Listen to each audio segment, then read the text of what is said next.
ngeen jëf mbokki internetu BP Actu maa ngi leen di nuyu.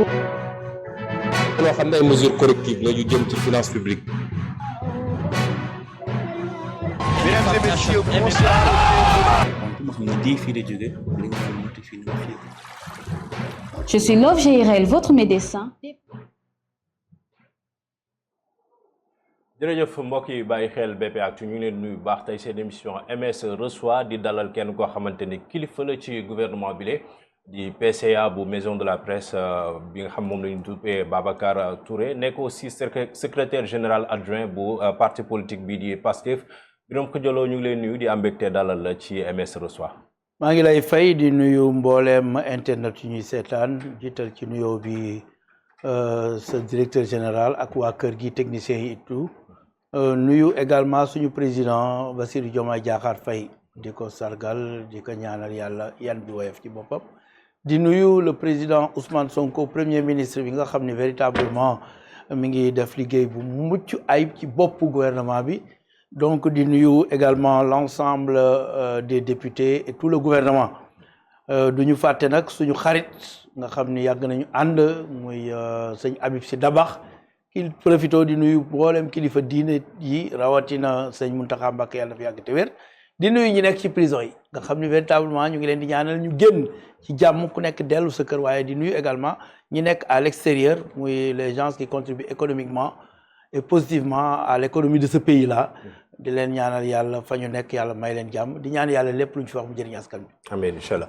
alors ñu tàmbali suñu waxtaan ci contexte boo xamante ni bu méngoo ak jamono ji ñuy wax ak yow ndax tey la ñu waaye amal bis bi ñu jagleel liberté de la presse ci boobu jamono le ministre de la communication Alioune Sall xamle ni am na ay matuwaay yoo xam dañ koy jël te loolu bokk na ci suspension yoo xamante ni ci médias yi la jëm lim gi toll daanaka ci ñetti téeméer ak juróom-ñetti fukk ak benn lan mooy sa jàngat ci situation médias yi nga xamante ni tey ñoom la ñu déclaré non conforme et que fi ñu jëm ak ñoom finalement mooy cessation d'activité. Bon, suspension bi c'est le dernier recours hein.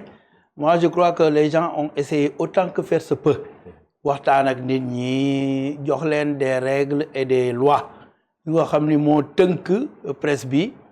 jox leen ay prérogatives yu nga xam ni véritablement dispositions yooyu war nañ ko matale bon ça fait un temps dialogue am na nit ñi waxtaan nañu aujourd'hui est-ce qu'il faut continuer à dialoguer oui je crois oui il va falloir continuer à dialoguer mais nag à l'impossible nul n'est tenu bu fekkee ni nangu ñu confirmer wu il faut que ñu suspendre d'abord dans un premier temps en attendant que ñu régulariser bu ñu régulariser alors suspension boobu ñu lever ko parce que c'était une histoire depuis très longtemps il y avait un problème de caution à payer il y a des gens qui ne respectaient pas les règles am na ñu nga xam ne mosuñu fay et cetera c'était un air vraiment bu nga xam ni c'était pas la liberté de la presse mais une anarchie dans la presse c'est-à-dire ku nekk jël di wax lu la neex nit ñi di ibbi seen organe du ñu respecter n'est-ce pas les lois yi nga xam ni seen morom yaa ngi koy respecter mi ngi mel na aujourd'hui on parle de taxi les clandos sont à côté on demande aux clandos de se conformer def vers la couleur des taxis et puis di fay les mêmes taxes que les taxis ñu ne non ñoom dañuy continuer nekk clando xam nga loolu aussi bu fekkee ni gouvernement bu responsable day jël ay dispositions pour mettre les gens à l'aise c'est-à-dire au fond bu ñu amee presse bu libre bu ñu amee presse bu nga xam ne day informer objectivement bu ñu amee presse bu indépendante ça va protéger ceux qui travaillent dans la presse et là je crois ñi ci war a jiitu mooy les patrons de presse parce que quand on parle de fermer etc ça ne concerne pas les journalistes ça ne concerne pas aussi les hommes de médias mais ça concerne effectivement les patrons de presse qui devaient se conformer à la réglementation. pourtant ñoom ba ñu conformer wu. mais li ñu wax mooy que ni ministre bi jamono ji moom moo parewul en réalité pour am ak ñoom discussion yi ngay wax nii. discussion yooyu. c'est bien établi c'est-à-dire il y a une certaine réglementation bu nga xam ni nekk na ci papier nga xam ni boo ko jëlee lire ko da ngay wax ah war naa def lii war naa sàmmonteeg lii war naa def lii ba mu jeex. boo ko respecté ba mu jeex nag ba pare ñu boole ci ñi nga xam dañ la war a suspendre loolu tu revendiques tu poses le problème et cetera maintenant s'il y a des difficultés à ce que nit ñi conformer wu ci loolu parce que peut-être économiquement il y a des problèmes loolu waxtaan la bu ñu war waxtaan ci diggante ministre bi ak les acteurs de la presse moi je suis prêt à faciliter tout ça En tant que PCA? Oui. Bien sûr, PCA de la maison de la presse. Je suis prêt à faciliter en tant que secrétaire général adjoint de PASTEF qui fait tout pour que Réumi Amdiam, qui fait tout pour que nous réussissions le projet, qui fait tout pour que nous yombal liguer gouvernement, mais qui fait tout également pour que la presse puisse être libre, indépendante et mise dans des conditions vraiment optimales de travail. Est-ce que les conditions sont beaucoup si taille état bi xol naka lay accompagner aussi la presse ci walu li nga xam surtout moy ci walu finance parce que gis nañ ni tay pour nga am média bo xam tam bu taxalo il faut être financièrement solide alors que tel n'est pas le cas et té ñu gis ni gouvernement bi bimu ñëwé limu ñëk def bokk na ci moy que né lepp luy convention bu doxon ci yenn structure état bi ak presse bi da ko dag est-ce que loolu tam dina encourager tay li nga xam té moy liggéeyu média yi parce que ci walu finance surtout dañu am ay jafé-jafé finance dafa am lu ñu tudd aide à la presse. Et je crois que là, c'est bien défini et bien voté et on va donner ça à la presse. Mais génnagul. Maintenant, non, dina génn. Dafa yéex. Non, dina génn. Mais parce que yokku nañ ko ba tay néna dinañ ko yobbu 4 milliards. Voté nañ ko à l'Assemblée. Mais là, mooy problème. Non, dina génn, c'est-à-dire au fond, nous avons des problèmes budgétaires yu nga xamni on sait que le pays était dans des difficultés financières. Lolu buñ ko xasse bo voté dina génn. Mais lolu moy dimbali presse bi. Lolu moy aider la presse à pouvoir faire correctement son travail, mais en ce moment-là aussi, nous voulons que on mette les journalistes dans les conditions optimales de travail. Parce que quand on dit presse, c'est les journalistes, c'est les techniciens. Oui. Et je crois que j'ai assez, n'est-ce pas, fréquenté les médias Bien pour sûr. savoir que les journalistes sont dans des conditions extrêmement difficiles. De paiement de salaire, n'est-ce pas, Couverture de sanitaire couverture et tout ça. sanitaire. Oui. D'ailleurs, Samou Biagui, je vais discuter avec lui. Nous def ci lu jëm ci lolu parce que presque def na ben carte bo xamni véritablement bo dé jënd ci exclusive wala fenen dinañ la wañil à 30 ou 40%. Lolu yëpp c'est pour faciliter le travail des journalistes et non des patrons de presse. Patrons de presse, quand on vous donne une subvention, mais laissez les journalistes dans les conditions optimales de travail parce que ñom ñoy def liggéey bi yeen da ngeen ibi sen entreprise. Mais conformément à la réglementation. Maintenant, le deuxième volet, vous avez parlé de... Oui, financement, oui. Non, financement, c'est bon, mais vous avez parlé de conventions qu'on a supprimées. Oui, oui, s'il y a des conventions douteuses. Convention, vous savez, véritablement, il y a un la. Convention, vous savez, il y a un manam di la jox pour nga meuna waxe nenn ni di la jox pour nga meuna taxawé yenn yi té lolu gis nañ ko fi on a vu. Moi je crois que tout ces manga bi mu ñëwé il a vu beaucoup de choses yu nga xam ça n'allait pas, il les a régularisés. Mais ñëpp yamuñu. Tu ne les supprimes pas. ñëpp yamuñu way. C'est-à-dire li gënon moy tamit ngeen def ben audit au lieu que ñëw rek dag convention yëpp parce que ñëpp tamit nekkuñu dañuy def di recevoir convention pour waxal nit ki lu ko neex tamit. Le problème de fond moy da ngay arrêter tout et tu recommences. Je crois que c'est la méthode que beaucoup de directions ont pris. Dañu ñëw xol affaire yi gis ni amna anarchie ñu taxawal yépp di def yeneen convention nak yu bees yu nga xam ni véritablement ça respecte la réglementation. Mënuñu gis koo xam ni véritablement bu ñu ko waxee ci digg population bi ñu ni diw nangam lañ koy jox ñëpp waaru ci gisuñu muy def dara lu nga xam ni véritablement dafa respecter ci publicité organe boobu ou bien entreprise boobu wala des choses comme ça. Mais les conventions là c'est pour aider la presse, mais il va falloir aller à l'équilibre. Il y a beaucoup d'organes de presse qui me disent que du temps de Macky Sall, ils ont demandé beaucoup de conventions, ils l'ont pas reçu. Et pourtant, c'est des gens qui travaillaient Bien sûr. à la vulgarisation des informations convenablement, avec équité. Mais lolu ñom lañ doon bañ ñom dañu bëgg nga jeng ci ñom ñu sogalay ki lolu nak daf fi jóg. Aujourd'hui jubal jubanti lañ wax. Maintenant, il y a une période presque de transition. Gis nga li nga gis ñuy def ministre bi di wax kële di wax ñuy kii loolu période de transition la. C'est-à-dire c'est une période nécessaire pour tout régulariser. Mais bu ñu demee ba ci kanam on va tout remettre en ordre. Et moi je suis vraiment disposé à jouer les rôles convenablement pour aider les uns et les autres. Ce sont nos enfants. Il faut les aider à se conformer tout simplement. Bu ko defee ñu ànd liggéey réew mi dox. Ku nekk fa nga nekk nga fay liggéey nag fa war a liggéeyee ñu lay fay nan la war a fayee yooyu dañ ko war a contrôler même l'inspection du travail dafa war a dugg ci affaire journaliste yi.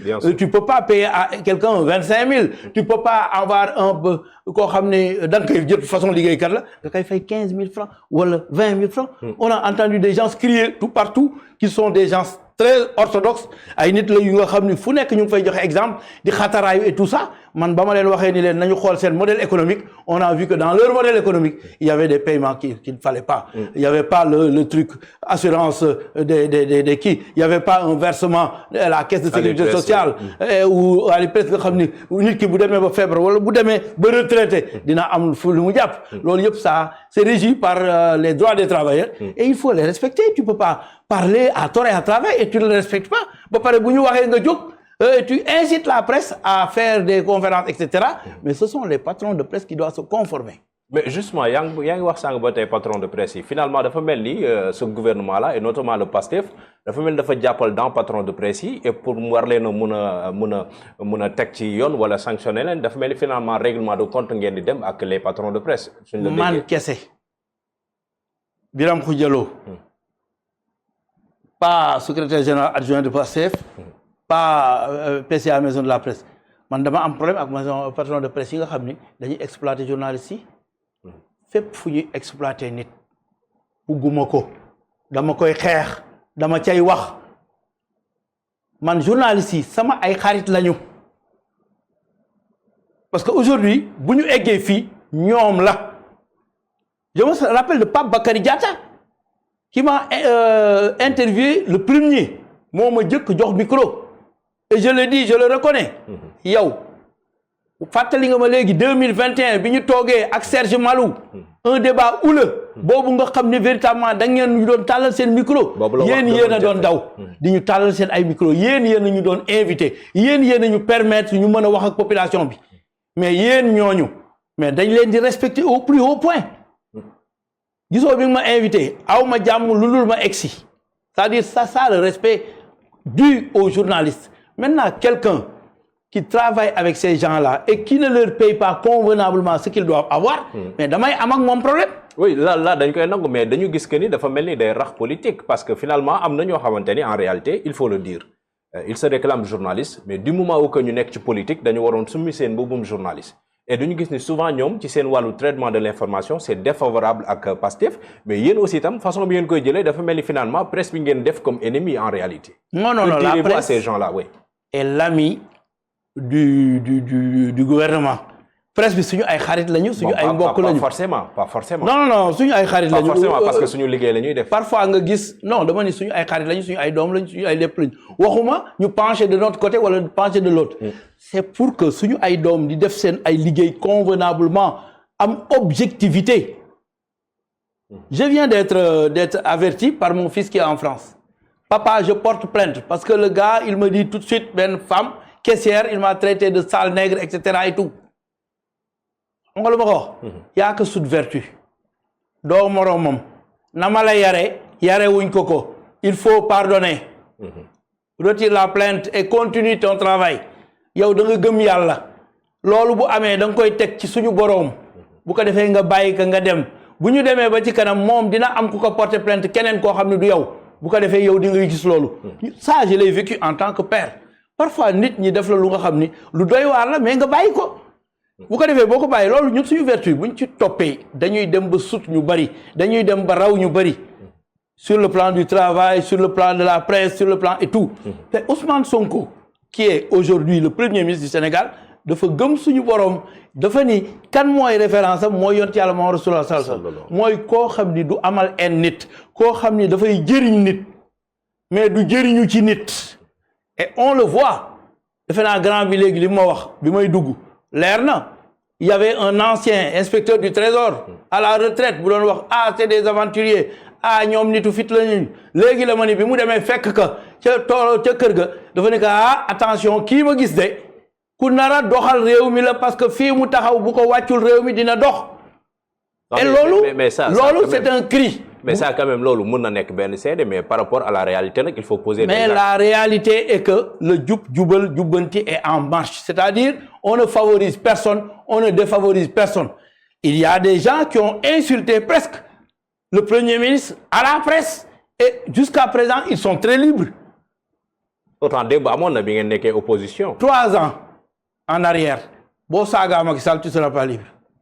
c'est clair net et précis xanaa nga bañ nekk ci dëkk bi. mais bi ngeen di nangu au moins di dal ci kaw Macky Sall ak di ko wax lu ne tout ça ñun fii la ñu fekk. voilà alors c'est très bien pourquoi ngeen nekk côté pouvoir rek léegi ku wax ngeen bëgg ko jàpp tëj ko tëj presse mais tout ça. voilà c'est extrêmement important dafa am wax ak wax. quelqu'un l'a dit il a dit Ousmane Sonko mosuñu ko dégg mu génne ci gémmiñam lu ñaaw rek laa wax c'est-à-dire lu mu lay wax ay wax la yu nga xam ni ça va dans le sens de te critiquer n'est-ce pas pour ta gestion maintenant soo demee ba acculé que yenn acculé que yi dina la wax mais du àgg par exemple fi Ablaye Wade àggoon dëmm la nangam xam nga yooyu am na ku fa àgg et je le cite Ablaye Wade. mais wax na fi gatsa ak yeneen non gatsa ça ne veut rien dire mooy œil pour œil dent pour dent maintenant non attends mais gatsa ça ne veut rien dire. mais avec tout ce que Pastef a dit fii wax ko fi ay. non je vois aucune parole et je te prends en témoin donne-moi une parole bu nga xam ni gatsa bi ngi mel ne ñu ni sa ndey ñu ni saaga la ndey mooy sa yaay c'est-à-dire dafa am yu mel noonu. ci waxin bi non waxin bi rien gatsa c'est œil pour œil dent pour dent non nit tudd na baatu ndey nit ki accepté ko. parce que intonation bi ak ni mu ko waxee. mais nit tudd na baatu ndey aussi tam xoolu nit jóg si tout dépend ci ni ñu koy waxee. mais gatsa bi mooy tey ñun ak yéen la lu ngeen ci bañul duñu ko ci bañ mais yéen a ci war a bañ ndax yéen la ñu dénk réew mi. te yéen dafa lànk gis nañ ko. te yéen a ngi def lu nga xam ni waru leen ko def te yéen a ñu waroon njaboote ñun ñëpp yéen nag ngeen di def lu nga xam ni waru leen ko def foofu lañ ne gatsa bon.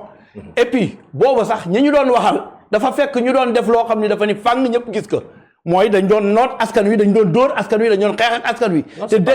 te teguñu fi woon pour loolu looloo tax ñu leen doon waxe noonu waaye ñun tey bu ñu toogee jubal jubbanti amul détournement amul dóor ay nit ci mbedd mi amul dara ay nit taxaw di saaga attention bokkul les contextes ne sont pas les mêmes ki saaga nañ ko tëj ki saaga nañ ko denc ki saaga nañ ko yar parce que ñamuy saaga defuñu ko lu tax muy saaga parce que attention bu ma tegoon Bassirou Diomaye Diakhar Faye ci kaw réew mi bopp réew mi bien que on lui donne tout le respect muy def loo xam ne ay jalgati la yu nga xam ne presque dañuy dem ba tudde que haute trahison ndax dama teg dossier sama conc bii rek haute trahison la c'est-à-dire teguñu la fi pour ngay favoriser les uns défavoriser les autres loolu mën nañ la sax accepter nit wax la dara waaye ki nga xam ne dafa taxaw ci jubal jubanti Bassirou Diomaye Diakhar Faye ku ko xam ni amul benn wax bu ñaaw bu muy wax surtout bi mu nekkee ci bopp réew mi amul benn dagg sante bu muy def maintenant loolu nit ku mel noonu ngay yëkkati ay kàddu yu ñaaw di ko teg ci deram loolu baaxul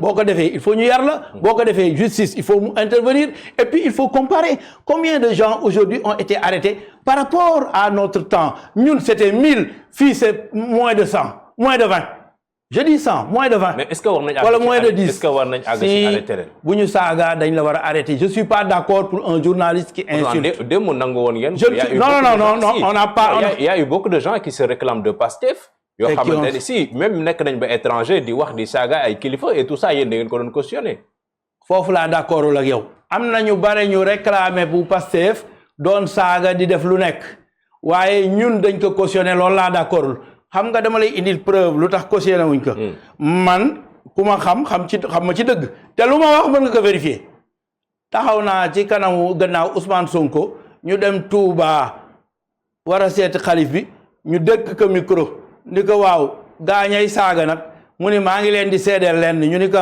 mu ni kuy saaga bokkoo ci man kuy yëkkati lu ñaaw bokkoo ci man loolu Ousmane Sonko moo ko wax sama kanam gis nga ba ma fa jógee lu ma wax dama ni Macky Sall mu ne ma ni ko fait la même chose fait la déclaration pour dire kuy saaga bokkoo ci man kuy dendale saaga bokkoo ci man mais Macky Sall defu ko il l'a jamais dit yeneen la doon wax c'est-à-dire nit ki bu dee réclamé wu sa yow sama doom la ma ngay saaga man mi papaam naa taxaw bokkul ci man de yonent bi am na lu mu waxoon kuy def lu ñaaw lii bokkoo ci man loolu rek la mën a wax nit nag mën nañu jóg naan jullit laa ba pare di rey jullit laa di def yenn yi mais bokkoo ci jullit bi parce que yonent bi moo la génne Ousmane Sonko moo génne ñuy saaga d'accord léegi suñu desee sax ci wàllu ñi nga xamante ne dañuy jaar di wax ci médias yi wala façon bi nga xamante ni moom la ñuy traité information fii Sénégal tey muy bëccëg bi ñu jagleel liberté de la presse yow en tant que PCA maison de la presse bu yàggul dara lañ la fa tabb di ñaan borom bi defal la tawfeex ci liggéey boobu. tey lan nga ñu mën a wax ci concrètement ay engagement yu état bi war a jël ngir maanaam garantir liberté de la presse fii ci Sénégal parce que nag wax dëgg yàlla Sénégal régressé na bu baax a baax ci li nga xamante ni moo di position ci wàllu sàmm liberté de la presse. non reculé wul. attention on a reculé. attention il n'a pas reculé dama lay wax rek. xam nga lan mooy problème en fait c'est pas comptable du bilan de Pastef mais depuis les années là yi ñu nekk 2021 ba tey Sénégal wàcc na bu baax a baax. ci mais année bi Sénégal yéegaat na. 93e place. non yéegaat na xam nga lu tax. am na benn organisme Human Rights xaw ma international. Human Rights Watch. qui a dit que on a retrouvé nag la liberté au Sénégal wax dëgg yàlla. Sénégal dawaat na. Sénégal delluwaat na fa mu ne. loolu dañ koy def ci compte Pastef. wax dëgg yàlla waaye avant loolu. Pastef bi di tëj déjà. am na lu xewoon non ñaata la tëj nee naa la ñaata la tëj par rapport à ñele. te kan moo tëj. attention. non li ngeen tëj bari na par rapport. non xam nga foofu il faut ñu def analyse bi. seppi ci affaire yi bu baax. kan moo tëj Macky Sall moo tëj lu tax Macky Sall de taxaw nañ ci kanam di dóor ay nit yor ay mbol de ci kanam di dóor nit mu ni pat. kon Macky Sall moo tëj lu tax Macky Sall moo tëj Macky Sall moo dugg ci justice Macky Sall moo ni am na ay dossiers yoo xam ne maa ci teg sama conc bii Bassirou Diomaye Diakhar Faye man aw ma conc bu may teg ci kii donc lépp lu am ci justice du Bassirou de Bassirou yëgu ko dafa bàyyi justice muy def yoonam Sonko yëgu ko wax naa ko après il a dit l'autre jour te man maa gën a xam Ousmane moo tax ma wax loolu wax naa ko ci plateau yu bare nee naa Ousmane yëgul lañ koy saaga yëgu ko ministre de la justice wala kenn procureur mooy jël décision moom moo koy yëg mais Ousmane yëg ko xam nga lu tax Ousmane yëg ko Ousmane yu bare du ko yëg lu tax moom il est toujours concentré dans les dossiers de l'État dafay toog ba 2 heures du matin di liggéey ci dossier état bi wala muy recevoir ay nit wala muy xool des partenaires financiers wala muy xool galgal yu ñu def ci kii wala muy xool kan moo war a détourner nangam te waru ko détourner wala muy xool nan lay jëlee ba concentré li nga xam ne buñ ko indee détournement du am yooyu boo ci nekkee en 1 an ba pare fekk dëkk bi si sous-sol doo am jotu di déglu ka lay saaga du ko dégg.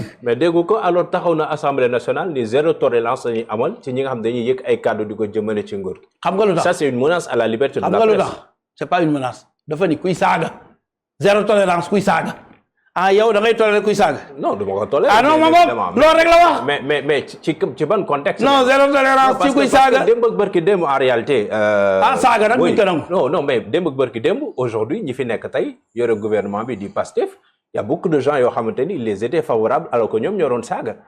donc tey pourquoi en fait la peur a changé de camp. léegi li ma la bëgg wax mooy Ousmane Sonko n'a pas varié gis nga lii ma la wax la mu waxoon Touba moom la wax Assemblée nationale. léegi concrètement ci liberté de la presse yan garantie. la mu waxoon Assemblée nationale fële Touba moom la wax Assemblée nationale zéro tolérance ci affaire saaga booba yorewul réew mi kuy saaga bokkoo ci man kuy dendale saaga wala kàddu gu ñaaw bokkoo ci man kooku kay boo ko joxee réew mi mu ni zéro tolérance ci affaire saaga fu mu mënti jóge nag mu jóge ci parce que mu jóge kuy parce que les gens se réclament de Birame Khoudia Lo et font des choses yu nga xam ne Birame Khoudia Lo santu leen ko léegi nag liberté de la presse boobu nga wax il faut organiser taxi ak clando yi faut que ñu organiser leen balay ñuy wax taxi yi nañu libre def lu leen neex su amee ay clando seen biir yu rax di def lu nga xam ne dañuy taqal deru taxi ya loolu mooy problème bi. et la même chose. waay bul nangu ku taqal sa der bu nekkee journaliste nga boo nga xam ne tu as été formé ba pare am nga tous les diplômes qu'il faut ba pare am nga éthique déontologie morale bu yeboo nga bañ a am diplôme nekkal un enseignant parce que gis naa un enseignant qui est devenu journaliste. bien sûr et qui est très fort. effectivement éthique déontologie morale. waaw kooku bul nangu kenn jóg fee falsifié BFM ba pare bugg yàq sa àddina. yow di la taqal sa der yow mi nga xam ni yow sa der set na. Demba Ramata Dia ku ko dégg xam ni deram set na ci wax lu baax ci def lu baax ci informer objectivement mais pourquoi keneen koo xam ni moom mënul woon sax réussir benn diplôme ba falsifier que lu tax kooku di ñëw di yàq sa der yow mi nga xam ni yow tu as été bien formé yow sax waroo ko nangu c'est la presse qui doit combattre ces excès buy dem ci saaga buy dem ci kii même bu fekkoon ni Macky Sall daf fi nekkoon di def lu ko neex ba mu jur ay saaga un peu partout bu fekkee ñi nekk nañ fi defuñu lu leen neex lu dul dañuy def lu jëm ci askan bi naka ñëpp jàppale inspecteur du trésor bi ma la doon wax dafa il était sceptique mais aujourd'hui qu'il voit que nit ñaa ngi doxal dafa naan man ci laa bokk parce que je suis un patriote noonu la ñu war a doxee pour que Sénégal jëm kanam nous ne sommes pas contre les journalistes et nous ne serons jamais contre quiconque que ce soit parce que jullit du contre morom ma te dañu jàpp ni yonent yàlla moom sallallahu alayhi wa sallam mooy suñu référence donc noonu ko Sonko waxe Diomaye waxu ko mais Diomaye noonu la mel am na lu ndaw lu ma mos a yëg moi je me souviens de Diomaye am na lu ndaw lu ma mos a yëg man attention SG lii ak lii rek mu ni ma SG ma ne mu ni ma est-ce que da nga am preuve ci li nga wax mu ni ko non awma preuve mais gis nga ni mu ni ma non nañ xaar ba am preuve mu ni ma non mu ni ma gis naa ko li ngay wax ma bëgg insi mu ni gis naa ko mais cherchons des preuves parce que da nga war a dem ci kanamu yoon wala dara te boo fa demee on va te demander des preuves man waxuma la defu ko de waaye nañu ay preuves bala ñu dem kooku moo nekk aussi à la tête de ce pays aujourd'hui maandu bi xam naa ko ci moom dëggu bi xam naa ko ci moom yaru bi xam naa ko ci moom mais loolu lañ doon wut c'est-à-dire yenn polémique yi yenn wax yi du ci dugg te moom la ñu jiital de toute façon aujourd'hui jusqu'à la preuve du contraire moom moo nekk président de la République te Sonko da koy wax dafa ni moom la ñu fal moom moo war a définir la politique du gouvernement donc kooku bu fekkee mi ngi jaar ci yoon wax dëgg yàlla nañ ci jàpp ñu fexe ba dépasser des contingences politiciens yu nga xam ni véritablement les gens ont les vieilles habitudes politiques nga xam ni toujours dañuy sànni ci kër bi xeer même bu fekkee kër gi baax na kër gi bu baaxul sànnil ay xeer pour que kër ga tas ñu teg beneen kër waaye bu ñu tegee kër boo xam ne ñëpp gis nañu baax na mais bàyyil xeer yi nag. d'accord ñu jàll si suñu ñaareelu ponk ci jotaay bi ñuy amal bokk na si célébration fête du travail amal nañ ko barki démb mais dañu gis mu am aussi tam ci situation boo xamante ni réew mi il faut le dire SG wax dëgg yàlla métti na parce que on a vu des pères de famille yoo xamante ni pratiquement ils sont dans la détresse seen situation métti na ndax seen liggéey demeetul noonu ñu si bëri dàq nañ leen. mais ay image yu doy waar la ñu gis ñu teg benn cercueil wane ni fi mu ne nii liggéeykat bi daanaka dundam gi moog dee moom moo yam ça je pense que c'est un signal fort boo xamante ni yónnee nañ ko gouvernement bi avec tout ce qu'il y a aujourd'hui comme problème te central syndicat yi di ko wax ndax jàpp nga ni gouvernement bi façon bi muy traité ak liggéeykat yi ndax yoon bu baax la ci jub-jubal jubbanti bi bien sûr. centrale syndicale presse acteur de développement. booy wax ak ñoom waxal ak ñoom dëgg c'est très simple c'est-à-dire au fond dama koy wax sama njaboot ak ñëpp waaye dee leen wax dëgg ñu ne ma ni waaye dee leen def dëgg ñu ne ma ni même bu fekkee ni yow c'est pas favorable tout de suite xamal ni ëllëg ça va être favorable yàlla moo ko wax dëgg dañ ci war a tegu man dama gis Ousmane Sonko di leen wax dëgg c'est-à-dire lu mu mënul day wax tout de suite ni mënu ko lu mu mën day wax ni nañ ci dem kat ñu jàppandoo def ko loolu buñ ci tegoo centrale syndicale yëpp dinañu nekk ci jàmm moi j'ai été syndicat j'ai été avec Iba Ndiaye Diadji je suis syndicaliste Sud-Est dama fa milité maa ngi nuyu sama mbokk ñoom duudoog ñëpp donc on a fait le syndicalisme on a été aussi un parent nga xam ne dañu am njaboot on a aussi été un père de famille di dund travailleurs yi la ñuy dund on a été aussi un travailleur maanaam cercueil boobu nga teg du ñun ñoo ko fi def en un an cercueil boobu man ba ma dalee jàngale ba léegi mënu ma am kër cercueil ba dugal nga ma ca ci ban régime la. mais ci régime bi lañ ko gisee. déedéet du bi. non mais fête du travail ñu ngi doog a gis Sénégal man boog ma dalee gis fête du travail ba tey maa ngi doog gis fête du travail am syndicalistes yi teg ak cercueil yónnee un signal fort à ce gouvernement. c'est de l'imagination c'est-à-dire. non imagination c'est réel. waaw loolu laa la wax c'est-à-dire ils ont inventé une stratagème man nekk naa syndicaliste nan la ñuy def ba attirer l'attention du gouvernement nan la ñuy def ba mu bàyyi xel ci ni am na ñu nga xam ni ils ont été libérés. c'est des pères de recrutement politique licenciement politique. mais justement est-ce que noonu la ko premier ministre war a interpréter. man sax ba wax naa ko dama ni recrutement abusif licenciement abusif c'est-à-dire boo defee recrutement abusif nga bàyyi leen foofu defoo licenciement abusif da ngay mujj licencier ñëpp xam nga lu tax kër ga mooy daanu sa kër gi bu fekkee ni yow sa budget 10 millions la maanaam boroom kër gi nekk ci kër gi nga xam ni dinañ ko changer un jour parce que dañ ko jox rek pour mu gérer kër gi yéen ngeen di liggéey ci kër gi ngeen doon maanaam téeméeri liggéeykat ci kër gi seen budget nekk 10 millions waaye directeur ba dem ba mu wóor que ni dañ koy dàq mu daal di jël nag 200 personnes wala 300 personnes indi ko ci kër gi bu ko defee loolu bu ñu ñëwee di ko jéem a gérer noonu te dindi ñu 200 personnes 300 personnes yooyu yow sa kër gi day daanu te bu daanoo ñu dàq ñëpp looloo gën a bon moo tax licenciement bi noonu lañ ko gisee Il faut que les choses soient claires. Maintenant, ces licenciements-là, ça ne veut pas dire que ces gens-là doivent trouver un travail. Parce que vous avez un contexte économique favorable, nous savons que autoroute de l'eau, véritablement, c'est des éléments qui permettent, n'est-ce pas, de créer des emplois et créer des richesses. Mais véritablement, les gens vont travailler. L'autre l'a dit. Ousmane Sonko l'a dit. Il a dit, on n'a jamais créé de richesse. Or, un pays, vous créer richesse, vous créez richesse, vous créer emploi. Et oui, c'est bien de le dire comme ça. Non, mais il est en train de le faire. Ouais, mais il faut poser des actes. Ils sont en train de poser les actes. En réalité. Attention, ce n'est pas immédiat. C'est-à-dire, vous n'avez pas recruter, c'est pas possible. Ouais, mais pourquoi nous créer les conditions aujourd'hui? Au moins pour dire ça ultimatum. Tu ne peux pas créer les conditions. Je exemple. Borom kër gi nga xamni mo nek sen direction bi mu dem ba mu wor nak day lax yeen ngeen wara jël 100 personnes mu jël 200 personnes yo xamni mom bu fi doon tok du ko jël waye pour fakastal kenen ki ñew motax mu jël 200 personnes yi mais koku bu ñewé da fay jël 200 personnes tek leen fait faire fonctionner la boîte ba ci kanam ba boîte bi mëna jëlat ñeneen mu jël leen c'est comme ça l'économie nañ waxante deug maintenant qui a raison qui a tort celui qui a tort moy ki bayyi bay dem mu wóor ni 3 mois moo dese nga war a gérer les affaires courantes ngay def ay recrutement waxoon naa ko Amadou Ba ba mu demee di diggee ca France mu ne Amadou mu ne yaa ngi diggee France de mu ne ma ne ko waaye loolu ngeen di diggee mu ne ma ne ko du la fekk ci gouvernement bi parce que am na ñoo xam ni au moins yàlla wanoon nañ leen ni ñii dañ fiy jógee je l'ai dit à mon ami Mansour Faye qui aujourd'hui est dans des situations je lui ai dit Mansour mu ne ma ne ko ce que vous faites là mu ne ma ne ko man gis naa ci gént mu ne ma ne ko ñun ñu dugg biir palais mu ne ma deet biram palais de justice ngeen jëm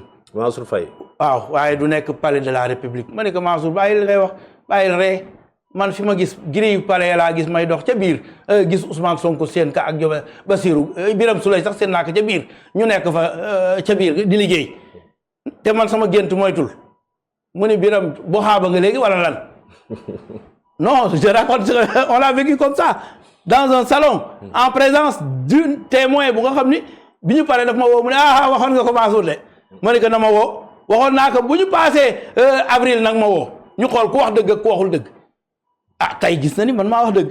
xëy na liñ leen di waxal ne li yéen ay gisaanekat. non loolu dafa am du question gisaanekat dafa am ñoo xam ne yàlla may na leen loolu alhamdulilahi rabbil alamin dañu set wecc. D'accord léegi finalement bon yooyu yëpp baax na. D'accord il fallait extrapoler dans tout ça. oui ay nitu sell ngeen set ngeen loxo yi tout ça mais dama bëgg concrètement wax dëgg yàlla xam fan ngeen di jëmee réew mi surtout que ci wàllu ñi nga xam ñoo di liggéeykat yi. Premier ministre signé na ak ñoom benn pacte de stabilité sociale voilà donc pacte de stabilité sociale bi nii nan la mën a régler maintenant tous ces problèmes là ban impact lay am ci ñi nga xamante ni ñoo di liggéeykat yi. bu ma defee pacte de stabilité sociale dafay éviter les mouvements de grève le gouvernement s'est engagé à signer avec les syndicats ben pacte de stabilité mooy réew mi na dal pour un temps waay may leen ma liggéey may leen ma tuuti rek am na lu may teg économiquement maanaam gis nga bu ma rationaliser les dépenses rek yéen dinaa leen mun satisfaire sur telle doléance waaye may leen ma rationaliser les dépenses xam ngeen lu tax ñu ne ma ne am na lu ñuy sàcc fële am na lu ñuy randal fee am na lu ñu daan kii fee man ñi ma teg du ma nangu kenn randal dara man financière boobu dina ma permettre mu mën a régler tel problème des enseignants tel problème te gars yaa ngi régler problème yi parce que enseignants yi defe naa dañu daan toog lu yàgg ca laa bokk du ñu signer benn avancement ndax dafay am incidence financière mais loolu yëpp ñu ngi koy signer tey y a une économie par rapport à la gabegie bi ñu doon def loolu yëpp c'est des incidences financières qui pourront régler les problèmes des travailleurs mais yemuñu foofu nous allons créer des richesses. Moi, j'ai dit, et je l'ai toujours dit, et je l'avais dit en 2016 à Macky Sall, 2017. Ce sont des millions de litres d'eau. Yuy dugg ci fleuve, jóge fleuve Sénégal, dugg ci géej perte à perte et profit. Mais buñ ko détourné woon fexe ba mu jaar Richard Toll remplir dex ga mu continuer dem Linguère dem ba Touba loolu mooy autoroute de l'eau tey. Léegi loolu il faut que ñu am temps wu gas ko ba mu baax ba mën a dem ca village déjà wax naa la que léegi avant ñuy commencer gis nga pour que réew mi wóolu la ñeenti affaire wala juróom ci ngay taxaw ñu ngi koy def de wàññi dund bi fexeel ba wàññi dund bi seer na fexeel ba wàññi loyer bi defe naa ni am na ay acteurs yu bare wala ay organisations financières yu bare yu taxaw pour tabax ay logements sociaux maa ngi ñaan yàlla mu àgg fexeel ba ndox mi àgg ca village ya gën a sore ñu ngi koy def yaa ngi koy dégg am na villageois bu doon jooy mu ne ñu ne courant bi egsi na ndax ñoom mosuñu xam ni courant nekk yooyu c'est des actes qu'il faut poser fexeel nag ba ku nekk di faju juróomeel bi c'est-à-dire ku feebar faju loolu rek problème la tu vois des autorités sénégalaises yu nga xam ni bu ñu feebaree dañuy jël seen jabar wala seen kii mu dem wasini Amérique wala mu wasini France wala boog bu ñu feebaree rek ñu gaawatu yóbbu leen nañu fexe ba suñu système sanitaire gën a taxaw loolu yëpp Ousmane Sonko ak ministre de la santé ak gouvernement bi ñu ngi ci liggéey guddeeg bëccëg suba ngoon mais il faut un temps 1 an waaye mënuñu ci soqali loolu yëpp. ah Ousmane Sonko moo fa bëggoon temps de grâce. non ñaari weer ñu soppi réew mi. non waxul loolu. ah lan la wax. sortez-moi les kii. mais lan la moi j'ai dit personnellement que attention ñu ne entrepreneuriat rapide DER ma ni bàyyil noonu baaxul lu tax ma ni c'est long L lent L et lourd L mooy ñetti L yi 3 L yi man loolu laa mos a wax c'est long gudd na c'est lent yéex na c'est lourd diis na ndax fa nga fekk réew mi pour nga redresser ko ba mu yéeg loolu yëpp il faut nga jaar étape yooyu sinon dañu lay nax ci ay étape te da ngay delluwaat ginnaaw ñii nag dañuy avancer sûrement lentement mais lu ñu xas ba teg day dem ndax dañ koy étudier fondamentalement ba nga xam ne bu ñu ko tegee mu dem si loolu lañ nekk guddi bëccëg suba ngoon. Birame nag sa gars yi dañu bëgg populisme honnêtement. Il y a beaucoup de choses. Non, populisme, c'est-à-dire les gens. On a vu ce qui s'est passé même cette semaine. Le ministre du Travail, Abbas Fall, xëy rek ni donc léegi dañuy revaloriser les salaires des travailleurs domestiques sans pour autant faire un audit assez rigoureux, faire même une enquête pour war a mën a xool ñi nga xam ñoo di liggéeykat yi déjà nan lañ toll ci yenn conditions la ñuy liggéey mais xëy rek annoncer comme ça des mesures noonu populistes je vais dire. non c'est pas populiste mën a sonder askan bi ça aussi tamit da ngeen ko war a bàyyi. waaw defal ndànk bala nga naan naam ne fa mooy da nga war a am l'intention d'abord Abbas Fall dafa joxe intention ça lu mu bëgg def la wax léegi loolu bu bëgg def nag mën na ko annoncer bu ko annoncer ça permet de faire les études normalement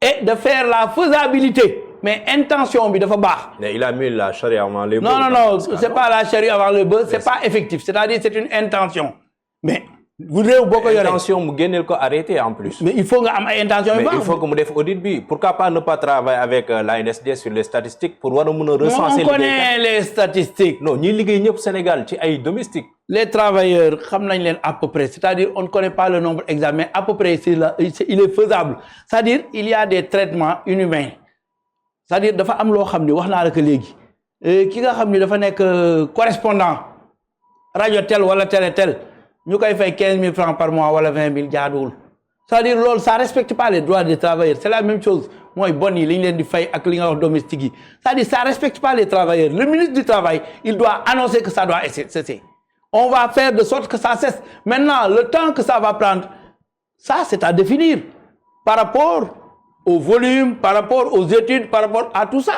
et ceux qui le font souvent c'est des gens yu nga xam ne am nañu alal ba dañuy dem di maye parce que loolu la ñu doon xase ñu ni man bu ma demee ci ay nit inondation am ñu ni Biram Khoudia de du fa joxe dara moom day ñëw rek massawu leen ñu ni bu ñëwee na leen jox de lu tax ñi ko doon wax nag man maa ni leen yéen a ngi wax loolu de ñu ne waaw man leen yéen de am ngeen ay travailleurs yu leen di liggéeyal yéen mu ne ma ne ko yoreel nga leen àq xanaa bala ngay jaay laax lekk loolu aussi mooy problème mu Sénégal c'est-à-dire loolu mooy populisme bi ngay wax loolu la mais ki nga xam ne bu dee dem te dara day dem ànd naag ku bare kii ñuy wax ni bu demee du joxe man ànd naag moom ci benn dëkk man du ma fàtte dara ñu dem ba ñuy dem rek ba ñuy dem ba kii rek ñu mel na joxewul dara rek waaye am na koo xam ne moo topp ci ginnaaw mu daal di koy jox comme l'islam rek man rek maa ko gis mu daal di des ca ginnaaw ñu ne waaw nu mu demee ñu ne joxewuñu dara fekk sëriñ ba jox nañu lañ koy jox mais kenn du ko yëg c'est ça l'islam c'est ça roy ci yonent bi c'est ça qu'on nous demande c'est ça l'éthique c'est ça la déontologie le reste c'est du populisme mooy boo joxee wane ba ñëpp ni joxe nga diw ñu ne joxe na nangam diw ñu ne loolu la ñu war a bàyyi D'accord. Alors, pour terminer, nous avons aussi la reddition des comptes, parce que nous avons déjà commencé avec un député, un ancien ministre, notamment le ministre Boutimeli Ismaël Madior Fall. Nous avons la corruption présumée. Ci li nga xamanteni modi li mu yéré won en tant que ministre de la justice bokk ci gestion bo xamanteni modi parcelle de terre bu nek ci tribunal Pikine Guédiawaye am ben déclaration bu mu def wax ni ki ben directeur général la bo xamanteni da ko jox gracieusement li nga xamanteni modi 50 millions et il a refusé diplomatiquement. Il lui a rendu ça. Oui. Attention. mais les mots ont leur importance. Oui, mais de toute façon, moi, ce qui m'intéresse, c'est ce mot-là, gracieusement. Voilà, mais et diplomatiquement. Par rapport à ce discours-là de Ismaël Madior Fall. C'est-à-dire, il me l'a remis gracieusement. Oui. Donc, nangu ka jox na la ba nga nangu ko ci sa loxo. Ndax bu delo amé jox amna. Attention, ken mënu ñu nax. Wa jox ba lutax nga nangu mu jox la ka, c'est-à-dire il m'a remis. C'est-à-dire jox na la ka. Bu rendre amé, ça veut dire remise amna remise bobu waro ko jël gracieusement. Et je lui ai rendu diplomatiquement. Xana xamoo bo waxé lolu. Moi, le mot ne vit que dans la phrase, c'est-à-dire les interprétations iront bon train.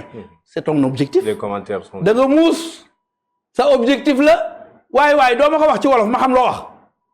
Xana xamoo mot français dafa diis ci gañ ñi dañ koy interpréter wax ma nangam daf ma ko jox ma delloo ko daf ma ko jox ma bañ. Lu tax waxul lolu lu tax muy ni gracieusement ak nangam wala bok bu ko waxee ci français ba pare mu tekkil ko mu wolof tekkil ko ñëpp xam ko mën na ko tekki. Mais yoy daf lay bayyi dans le doute bu ko defee gaay yi jël ko ku nekk joré sax ki di ngar mi ngi mel na nga sànni yax ñu wër ñoom ñëpp di ko ngar ñun duñ ko def remise ba bañ ko remettre waru ko won jël Ismaël Madior Fall waru ko won jël ba paré il était le ministre de la justice ku ka saña jox ça veut dire da nga xam ni kii boo ko joxee mu jël policier yi ci mbedd bi boo leen sañee jox am na ñoo xam ne boo yëkkatee xaalis mais mën nañ la arrêter foofu dañ lay arrêter pour corruption tout de suite pourquoi defu ko loolu aussi mooy problème bi quoi xëy na dem na ba perturber am si lu mu nekk waxoon naa leen ko am na ñoo xam ni boo nekkee seen wet tu es obligé de faire comme eux ou bien tu es obligé de faire des choses que tu ne dois pas faire dama la koy wax maintenant munoo bàyyi ba ca fin ba comme sama waaja ndeysaan nu mu tuddati te daan jëf M23 jaay jiite ca kanam Abdou Aziz Diop maa ngi lay nuyu na nga def comme kooku bàyyi ba ci fin bi mu bëgg dal ca kaw Macky Sall mënul nekk attention c'est-à-dire boo dalee ci kawam nit ñi dañuy ree ni la waaw lu tax daloo woon ci kawam ci commencement bi loolu mooy problème bi wala ngay waxoo ñu bari ñu la waaw lu tax waxoo woon lii ca commencement ba Ismaïla mu ni waaw lu tax waxoo woon il m'a remis gracieusement ma delloo ko avant Macky Sall di wàcc. Pourtant loolu nangul ngeen ko Mimi Touré. non dama ni lu tax wax ko woon avant muy wàcc. Mimi Touré nekk na fi pendant 10 ans ànd ak Macky Sall ba xëy bi muy waaj a jeex la commencé di ko critiquer vertement. ba ñu xuloowee ñoom ñaar Mimi Touré bëgg nekk président de l'Assemblée nationale mu ñuy ko Mimi Touré génn ba pare ñëw ci opposition bi supporter opposition bi gaaña di ko jéem a waxal mais la ñu koy waxal nañu teg preuve yi jubal jubbanti bés bu ñu génnee preuve bu wane ni Mimi Touré daf ko incriminer bés boobu dinañ ko fexe mu dem ci kanamu yoon waaye génnewuñu benn preuve munoo di wax rek boo waxee Mimi Touré porté la plainte am na ku porté woon plainte Mimi Touré ba ñu delloo luñ ko wax dañ di ko toogal nga xaar yow moom soxla nañ la loolu mooy problème bi c'est-à-dire il y a des choses bu fekkee Mimi deful dara ngeen bëgg ni Mimi il était avec Macky Sall. non da nga joxe exemple. waaw Abdou Aziz Diop. wax ni dafa bàyyi ba Macky Sall di waaj. dem ba cappaandawal mu doog a nekk di ko critiquer. man la loolu nangul ngeen ko Mimi Touré. non nanguluñ ko Mimi Touré Mimi Touré dafa génn. Mimi Touré dafa bàyyi ba Macky Sall di waaj a dem muy soog a taxaw. non ñoom dañu xuloo seen biir mu ñëw renforcer l'opposition nous avons besoin d'elle ba mu ñëwee laa ni kii de soxla nañ ko ndax kii elle parle avec sincérité c'est-à-dire fa mu nekk rek la nekk. bu nekkee ci yow mi ngi ci yow dina xeex ba jeex bu nekkul ci yow fa mu nekk dina fa xeex. parce que arrangé na leen. oui non politique aussi loolu la attention. donc Abdou Aziz Diop da leen arrangé wul. non Abdou Aziz Diop ñoom ñëwul sax si ñun. oui ñëwul si yéen. ma ngoog Mimi dafa ñëw ci man Diop ñëwoo ci man Diop ñëwal bàyyil ba Diop ñëw ba ma dàq Diop ndax Diop bu setee Diop bu ñëwee ñu jël ko c'est-à-dire c'est un Sénégalais. mais dama ni rek nañu bàyyi bàyyi ba ca fin ba ñuy critiquer kooku. et pour le cas de ces ministres là yi nga xamante ni war nañu dem ci kanam tuuti bu fekkee ni procédure bi àgg na kanamu haute cour de justice lan moo war a nekk finalement matuwaay yi nga xam war nañ ko jël pour éviter dans le futur jëf yu ni mel parce que on a souvent constaté que ni c'est bien de s'émouvoir dire que bon lii war fi am et tout ça mais est-ce que tey jotul tamit le gouvernement puisse mettre en place des mécanismes pour que lu ni mel doot fi amati. Je l'ai toujours dit.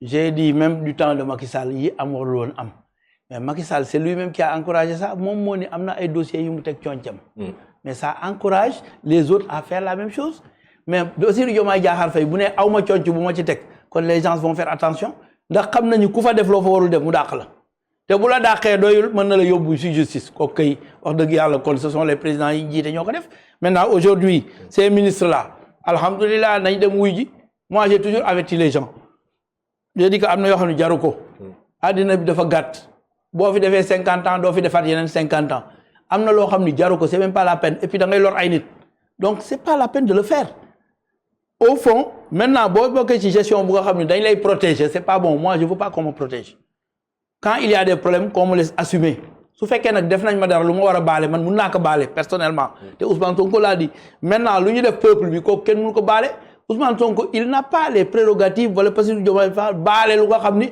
dañu lor askan wi ñoo ko war a baale te loolu dafa war a jaar assemblée nationale fekkee dañ leen di baal ñu baal leen et cetera mais ministre yooyu d'abord nañu xam lan nañu def Covid-19 bi bu doy waar la nañu xam luñ ca jënde kilo ceeb ak yooyu affaire yooyu c'est des détails ceeb baaxul. Alors Khalifa Sall c'était des histoires de ceeb encore ceeb baaxul ay dugub yooyu nañ ko bàyyi. sacré Birame lekk rek nga si war def. parce que loo nga sant xam naa. non mais dama lay wax rek man ceeb moom lekk laa ci xam jënd. nee naa xure si joxaat ma ci ceeb bi nga ma joxoon neex na trop. loo nga sant démb maa ngi koy woo xam naa dina ma kii Caam la sant mais bu santoon Cissé xam naa ni démb bi ma ko. maa ma sant Dramé. ci ko wax affaire ceeb. mais justement parlant de ces députés là yooyu nga xam te ne aussi itam levé na seen immunité parlementaire bokk na si Moustapha Diop. mais bi muy dem ci commission pour ñu déglu ko après dafa génn def benn sortie wax que ni ñoom amuñu benn dossier en réalité ils n'ont pas de dossier amuñu rapport bu ñu war a mën a teg si table bi est-ce que parfois aussi tam assemblée bi ci façon bi moom lay lever immunité parlementaire yu député yi du laaj des fois mu nekk benn procédure boo xamante ni nit ki dinañ ko mën a déglu d'abord avant que ñu koy médiatiser nii à outrance même alors que bu fekkee dem na ba toog génn wax ni ki man amu benn rapport boo xam te ne présenté ñu ko là je pense que ça pose problème. Diop c'est un problème Diop du man maa ko wax loolu ma yaakaar man damay confondre dossiers yi parce que dafa bari tellement du Diop di Tabaski Ngom la xaw ma wax. loolu Diop booy. man maay Tabaski Ngom. man waxuma. bu njëkk ba. c'était le cas de Tabaski Ngom bii nii wàllu fond Covid yi la. mais parce que bële c'est en tant que député ci lañ ko lever immunité parlementaire pour le cas de Tabaski Ngom mais bii ci wàllu fond Covid yi aussi tam il fallait que ñu rek c'est-à-dire au fond détournement yi ay deniers ak yooyu rek la c'est-à-dire quand tu es habitué des faits tu le fais nañu waxante dëgg et puis Moustapha Diop rek moo génn wax loolu au nom de quoi man may apporter crédibilité ci waxu Moustapha Diop mi nga xam ni amoon na problème ak Tabaski Ngom ba pare jël Ayib Daffé du ma accordé ak man Ayib Daffé laay gën a accordé ci moom ci li mu wax ni kii kat nitu dëgg la ndax kii kat sonal nañ ko mu topp ca këyit yi ndeysaan suba su nekk mu dem découragé wul di daw ca ginnaaw et cetera ay xeexkat ñoo xam ni c'est des gens responsables engagés jusqu'au bout seen bakkan xacc ñooñu laay gën a gëm que koo xam ni Tabaski Ngom accusé na la donc li mu wax ni amuñu dossier moi je n'y crois pas am nañu dossier je suis désolé. après génn na wax nañu gars yi amuñu dossier. non bu ko ni les gens c'est des déclarations à la presse c'est rien du tout ça n'a aucune crédibilité waxam la contre waxu Ayib laa gën a wóolu. et pourquoi pas Moustapha Diop. parce que moom am na antécédent ak Tabaski Ngom. bon pour le cas de Tabaski Ngom quand même bu fekkee ni da ngay wax ni maanaam nit ki dafa am transparence ci li muy def taxaw na assemblée ni député yi na lever immunité parlementaire parce que dara amul ci digganteem ak Tabaski Ngom. dama ni dafa am ñaari cas de figure. nit ki kenn mosu ko jiiñ dara nit ki mos nañ ko jiiñ ñu taxaw man ma war a juger kan laay jël a jox crédibilité mooy ki ñu mosul jiiñ dara ki ñu mos a jiiñ habitué des faits am na juge yi sax foofu la ñuy jaaree parfois condamné tu es habitué des faits. D'accord. Alors pour terminer suñu entretien ñu ñëw si sa nomination à la maison de la presse actuellement yow la ñu nommé PCA kër googu di këru taskatu xabaar yi lan moo say ambition foofu ak fan nga bëgg a yóbbu surtout li nga xamante ni moo di kër googule def ko un espace ouvert encore une fois nekk na ko sax ba pare mais mu gën a ubbeeku jublu journaliste yi. xam nga maison de la presse dafa diis c'est-à-dire fi këru journaliste yi dafa diis c'est-à-dire au fond objectif bi nga xam ni ki ka doon concevoir moom la ko jox est-ce que Macky Sall comprendre woon na ko loolu aussi mooy problème bi bu ma ñëwee fekk fa Samba Biagui muy jéego yi xaw a diis budget ba xëy na xaw na am nu mu demee man nag ma am ferme conviction que man boo ma dee jox dama bëgg nga jox ma lekketu kese du nax bëy man ma def ca dara c'est-à-dire maison de la presse espace la bu nga xam ni c'est pour les journalistes mais am na vocation commerciale nañu exploiter loolu pour am assez de fonds pour permettre à la presse de pouvoir